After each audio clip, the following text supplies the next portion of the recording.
everybody. Welcome back to Homeschool Teens with Jenny. It has been a while. I have not done an update on how my 9th and 11th graders have been doing.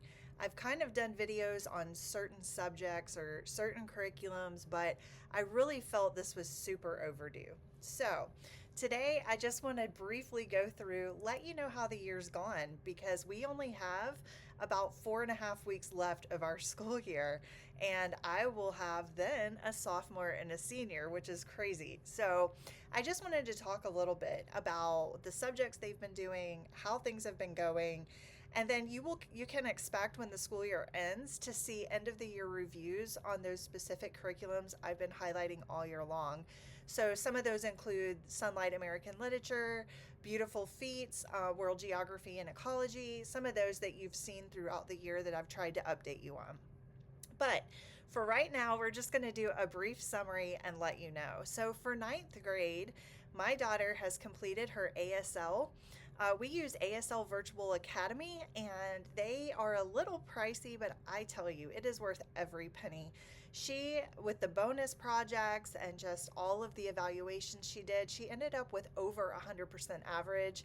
It's her favorite subject of the year, and she's actually considering going into ASL translation as a career.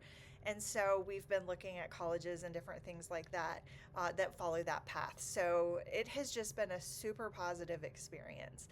She's been using Denison Algebra 1. This is a child who really struggled with math early on in the earlier years. And she has just blossomed and done so well. We use Denison, and I'm telling you, it's just such a positive experience. She has done so well in this course, and I have just been really proud of her. Some lessons are longer than others. Basically, my rule with my kids when lessons are extra long is work for 40 or 45 minutes and then stop. Let me know if you don't finish a lesson and we'll carry it over to the next day. But I typically, with her especially, she's my ADHD kid, and I'm like, look, if you've gone through the lesson, it's been 40 minutes, you're getting tired, just stop and we'll keep going the next day. There's not many times that we've had to do that, but it is something that comes up every once in a while. So I did want to mention that. For English, it took a while for us to really be able to hone in on what worked for her. Some things that were very positive were IEW's Phonetic Zoo. We did an OutSchool course that just reviewed once a week. They would get online for 45 minutes with a teacher, and he was actually from England, and I loved listening to his accent as the class went on, but it was online, and it was just a weekly grammar review. He has his doctorate in English, and his point is it just aligns with my philosophy of not making it harder than it has to be. And he constantly reviews just different topics, and each week on OutSchool he'll tell you what he's going to review that week. He has it all planned out, very organized. It was a great experience. So that worked the best for her, to have something interactive where she could interact with other students. It's a super secure platform, and I have just been really impressed with that. So that worked very well. We did not end up really continuing Worldly Wise. We tried that this year. It was okay. But I just felt like it wasn't something that was being retained. It was like, okay, we're doing the exercises, we're getting through it each week, but are we really retaining and remembering? No, not really. So, IEW in the writing curriculum has a lot of vocabulary in it, as well as her literature. And so I really felt she was getting vocabulary just through her literature and through her composition. So we kind of ditched Wordly Wise halfway through the year, and we probably won't go back to that. One thing that I did pick up for next year, which there will be a video about next year's choices, but was Abeka's vocabulary, because in high school they do a really good job, especially with analogies. Now, I did just find out that the SAT dropped analogies, I think several years ago, which I didn't know, but I know when I took it, it was on there. But that's been a long time. So, but it is something that's really good to work through and understand. And I really like how they approach it. It really helped my son a lot going through that Abeka vocabulary. So I just started with their, I think it's a middle school level, but it's just the vocab one with the Roman numerals. And we're just going to work through that next year, but we're not going to do wordly wise anymore. Okay, so what that leaves us with writing and literature. So for literature, she's mostly just gone through the beautiful feet, world geography, literature choices, and she uses that as her literature. There were times that she got kind of burned out on their literature choices. So we would either sub out one from their rabbit trail list, or I would allow her to do a free read. But one thing she did was use the Not Consumed High School Reading Journal alongside all of her literature. And y'all, I love it. It is just, it covers a lot of different literary analysis, but in a short, fun format. And it works really well for her. So, highly recommend that resource. For composition, we settled in on IEW. For ninth grade, we used level B. And it has been perfect. It was paced perfect. We got halfway through. We did start later in the year. We didn't do writing every single week because it's an intense course. And I was even getting burned out watching some of the videos. So, we would do an assignment, we'd take a break for a week or two, we'd do another one, and we just kept moving through at our own pace.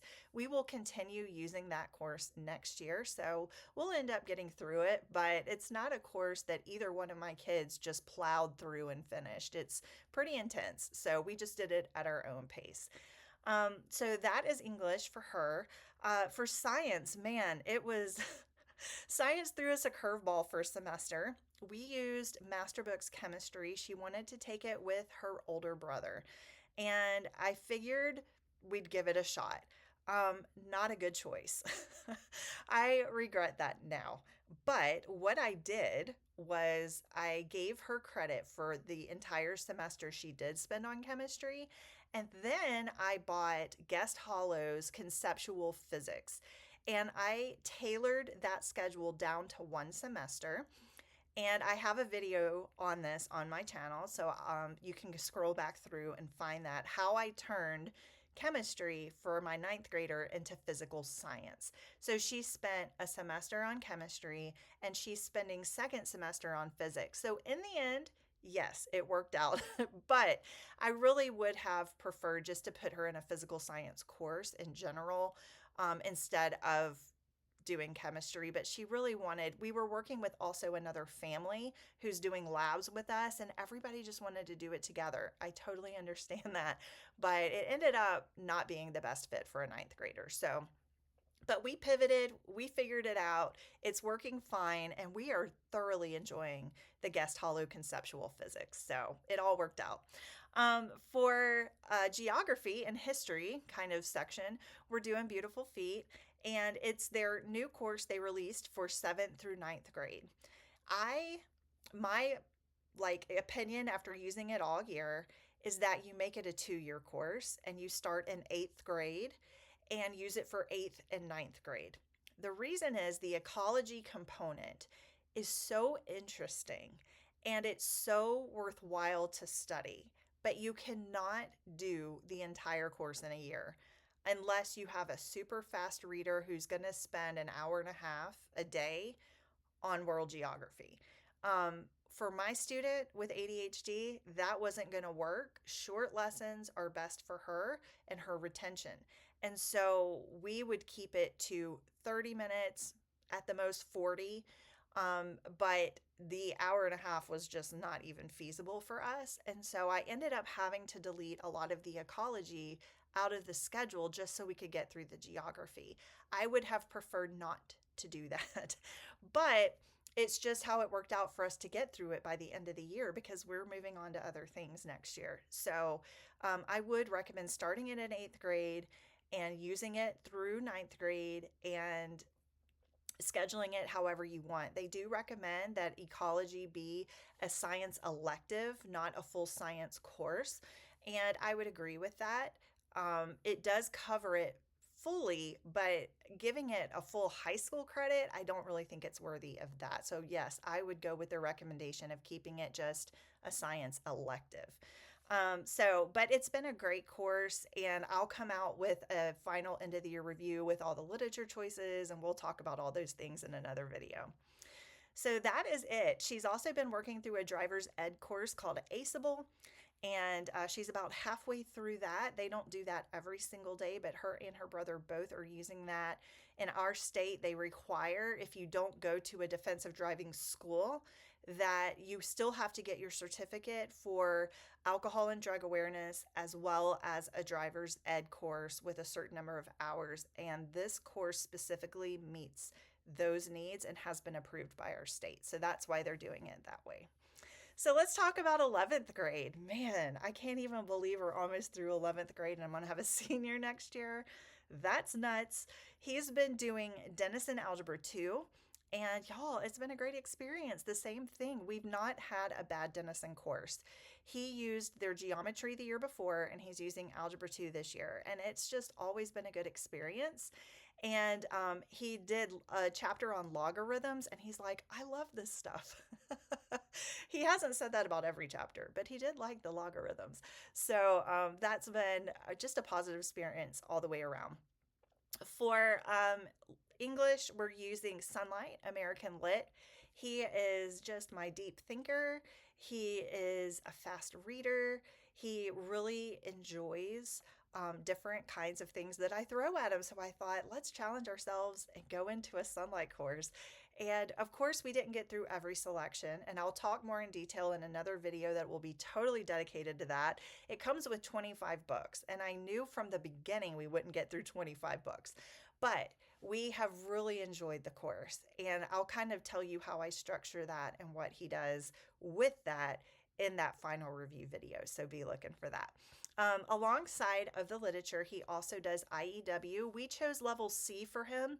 It moves at a faster pace. He gets a little frustrated when things go too slow.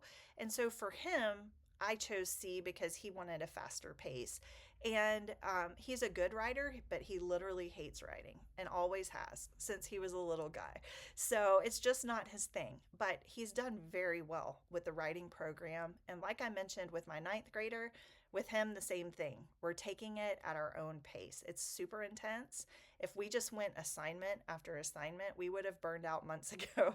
So we just slow it down a little bit, and it has been totally fine. So I think it's totally worth the money and worthwhile. And again, we will continue that into his senior year to finish it up. So for him, we did American history and we did chemistry. So let's talk about Master Books Chemistry. There will be a final review dedicated solely to Master Books Chemistry. So I'm not going to go into it too much, but would I recommend it? No. It has been frustrating all year long. I will go into the reasons why, but some of the just basic reasons, we'd read the chapter and then the worksheet would be just expecting something that wasn't in the reading. And that was really frustrating. Or we would do the worksheet and study off the worksheet, and we would get to the quiz and it was just, there was no point in studying the worksheet. And it was very frustrating. The labs, I will say, though, were very positive. They always reinforced what we were learning. Most of them worked, which in a lot of science courses, there's experiments that work and there's some that flop. But really, we've almost had an all the way success rate with this course. We've also done the labs with another family, which has been fun. I would highly suggest doing that. Go in, share the lab kit together, and that's a great way to get through the labs. So we have enjoyed that. But the wording in the book, there were a lot of grammatical or typos and grammatical errors, which I don't want to see in a high school textbook. And if you have them, as a company, I would be issuing a reprint immediately. Just at a high school level, I want to see things top notch and high quality. I didn't really feel like this met that. I did like that the lessons were short and it wasn't in vocabulary that you couldn't understand, but there was a lot of wording in there that was just very confusing. And I will go into specific examples in that final review video. So stay tuned for that one. So it's been a little struggle all year long. My husband's jumped in and helped us some. I've worked with him one-on-one a lot. We've gotten through it, but I really felt like we could have had a better choice and a better experience. So, unfortunate, but we're getting through it. It'll be fine. For American history, he chose Knotgrass. He's used Knotgrass his entire high school career.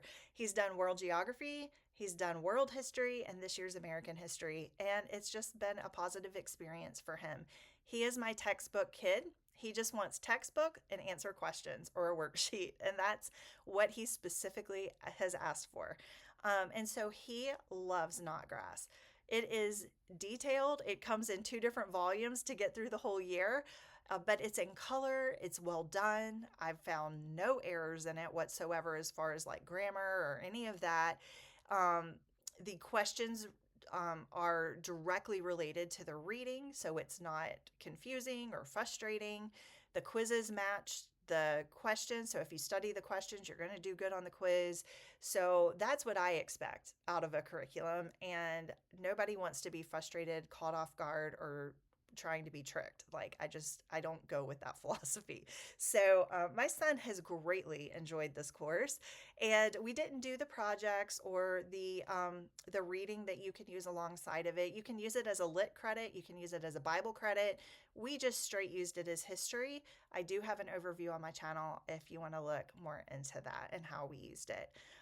And I will do a final video on that as well. So for his elective, his main elective this year was Spanish. And he was terrified of a foreign language. He put it off until his junior year. And I was like, look, we have to do this. And so we've talked a lot about, do we continue with a second year of Spanish or do we stay with just 1 year? For him, he wants to be an entrepreneur, and he's not on a college path right now.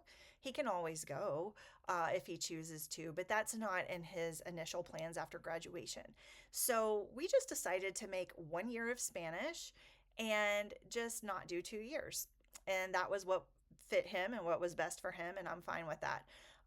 The first part of the year, we chose an online curriculum that was really tedious. It was taking 2 hours a day just to keep up with the assignments and the work and the class. And he was just almost in tears every single day, really discouraged. So we withdrew from that. And then I went to schoolhouseteachers.com and we tried their Spanish. That was a nightmare. It was such a nightmare that I had to hire a tutor to meet with my son once a week to work through Spanish because it was just not good. And it wasn't well explained, and we needed someone that was really experienced to be able to speak into it as he was doing it.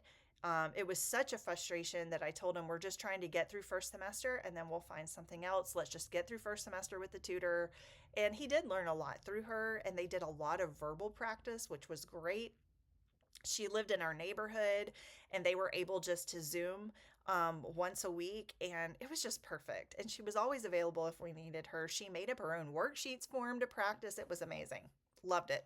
Um, then I found a Spanish course for homeschoolers. It was a book. I bought it off of Amazon. It was specifically designed for homeschool Spanish, and it was like $30. And go figure, that's the thing that he loves the most. It is perfect. Like, he's just working through the book. We have a vocab kind of picture Spanish dictionary from Usborne Books, and he uses that to kind of build his vocabulary when he wants to know more about a certain subject. They break it down into like food and home and work and different things like that, grocery store. It's really a fun book. But he's using the Homeschool Spanish book alongside that. It's recommended by the Well Trained Mind. Y'all, he has done so well, and it uses what you have learned in the lessons before, and it just keeps building and building on that. And he said he's learned more through that and retained more through that than any other that we used this year. So it took us until second semester to find our groove with it and to find what worked for him. But once we got there, it ended up being a great course, and he's just been able to be independent with it. He's learned a lot. He's retained a lot. I mean, you can't go wrong. So really excited about that.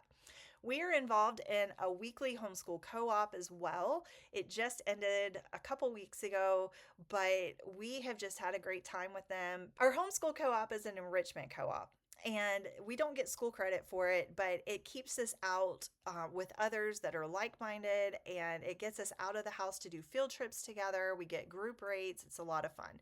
This year we studied botany, we studied ancient Egypt, we did watercolors. It was just a really fun time for us. We did a Bible study on First Corinthians. Our associate pastor came and did that course for the middle and high schoolers. It's just been a really great year. We had a lot of fun field trips. We did museums, we did gardens, we just did a lot of different things. And it was just a lot of fun. We had a really great time with our friends, and it really just strengthened friendships. They see each other every week, which just gave them that same consistent group every week of kids that did what they did and that they could relate to. And I love our local co op, it's really awesome. So, that's it, y'all. Both kids are doing driver's ed. I have a 14-year-old who's going to be 15 in the summer, so she'll be starting driving. My 17-year-old just hates driving. Like, it is a chore, doesn't want to do it, and we just kind of work at his pace, so maybe eventually we'll get there. So that's kind of what's been going on in our household, and that's what's been going on for 9th and 11th grades. I've had a blast this year with my kids. I have to say though, for me teaching two high schoolers, it's just been a mental drain. It's a lot of mental energy, and it just takes a lot of bandwidth. And so by the end of the day, our brains are all tired. But other than that, we've really enjoyed it. We have tried to take time out to do games together or to paint or do little projects. And I love my kids. I love spending time with them. I feel incredibly fortunate to be able to be home with them and offer them an education, and it's just been great. It's going to be wrapping up next year for one of my kids, and I just can't even talk about that right now. But 9th and 11th grades have been great, and we've got a few more weeks, and then we're going to wrap up, and then you'll probably get to see a lot more videos from me. Because I'm not doing homeschool, I can spend time telling you how it all went and showing you all the curriculum and letting you know what we're going to use next year. So I'll see you guys in the next one. Thanks for tuning in. Bye.